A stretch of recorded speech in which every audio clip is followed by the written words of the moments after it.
Arkadaşlar merhaba. Bu videoda sizlerle neden KGM Torres EVX'i tercih ettiğimi ve araç alım sürecimde yaşadıklarımı paylaşacağım.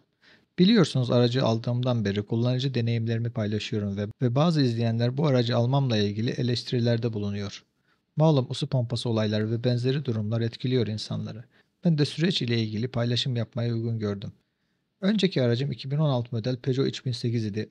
Aracımdan genel olarak memnundum ama artık 100.000 kilometreye yaklaşmıştı ve neredeyse 10 yaşına gelmişti. Benim için bir aracın ömrü 10 yıldır. Ağır bakımlar da yaklaşınca artık değişmenin zamanı geldiğini düşündüm. Yeni araç seçimimde iki ana kriterim vardı. Birincisi ÖTV avantajı, ikincisi ise teknolojiye olan ilgim. Bu yüzden elektrikli araç almaya karar verdim. 4 kişilik bir aileyiz ve eski aracım C-SUV segmentindeydi. Yeni aracımda ya C-SUV ya da bir üst segment olmalıydı. Yaptığım araştırmalarda seçenekleri 4 modele düşürdüm. TOG T10X, Tesla Model Y, BYD Seul U, Kia EV3. İlk test sürüşümü TOG T10X ile yaptım. TOG'u test ettiğimde gerçekten çok beğendim. Sürüşü çok keyifliydi ve güven veriyordu. Üstelik 500.000 TL'ye kadar sıfır faizli kredi desteği vardı.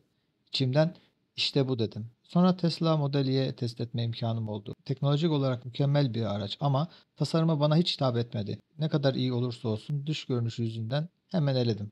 BYD Seul U dışarıdan kaslı ve premium bir duruşu var ama içine bindiğimde malzeme kalitesi beni hayal kırıklığına uğrattı. Belki de bana öyle geldi, bilemiyorum. İçime sinmedi. Dışarıda lüks, içeride sıradan gibi geldi. Bu yüzden BYD'yi de eledim. Kia EV3 ise TOG'un en büyük rakibiydi diyebilirim. Ama yolcu koltuğuna geçip koltuğu manuel ayarladığımda açıkçası soğudum. Bir de bagajı eski aracım 3008'e göre küçüktü. Bu yüzden onu da liste dışı bıraktım. Oklar TOG T10X'i işaret ediyordu. Tam TOG siparişi verecekken istediğim bir donanımı yani Meridian ses sistemini ekleyemediğimi fark ettim. O dönem stoklarda yoktu sanırım. Moral bozan bir durum. Düşünsenize sıfır araba alıyorsunuz ama 10 yaşındaki aracınızdaki ses sisteminden daha kötüsüyle geliyor. Yine de siparişe devam ettim. 60.000 TL kapora yatırdıktan sonra teslim süresi bir ay. Bu ülkede bir ay sonra ne olacağı belli mi? Biliyorsunuz daha yeni ÖTV düzenlemesiyle fiyatlar bir gecede arttı. Bu düşünceleriyle TOG da elenmiş oldu. Tüm alternatifler elendiğinde ve umutlarım söndüğünde bir gelişme oldu.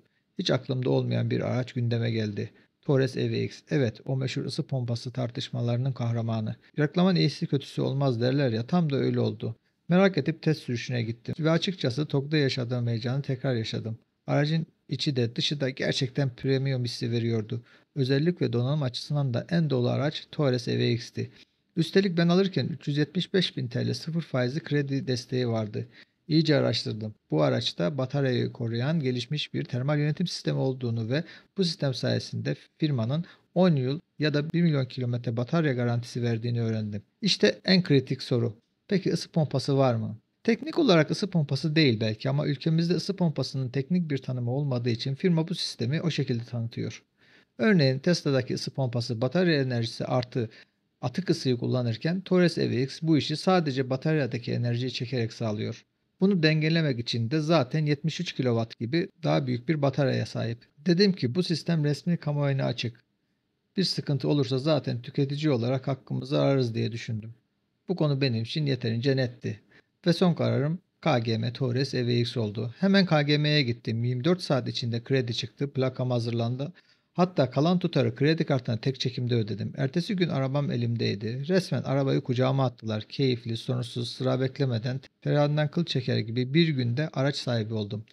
Şu anda aracım 6.000 kilometrede. 2 defa uzun yol deneyimim oldu. Gerçekten çok memnunum. İyi ki bu aracı almışım diyorum. Bu videoda size tamamen tarafsız tüm içtenliğimle araç alım sürecimi anlattım. Şunu da belirteyim. İncelediğim 5 araçta kendi özelinde çok güzel araçlar. Tabii ki satın alırken zevkler ve ihtiyaçlar devreye giriyor. Örneğin evde 2 aracım olsaydı TOG'u bekleyebilirdim ya da arabayı yeni aldığım dönemde yeni Tesla Juniper piyasada olsaydı Tesla'da alabilirdim muhtemelen. Yani her şey kısmet işi. Siz de araba almayı düşünüyorsanız inşallah hayırlısı olur.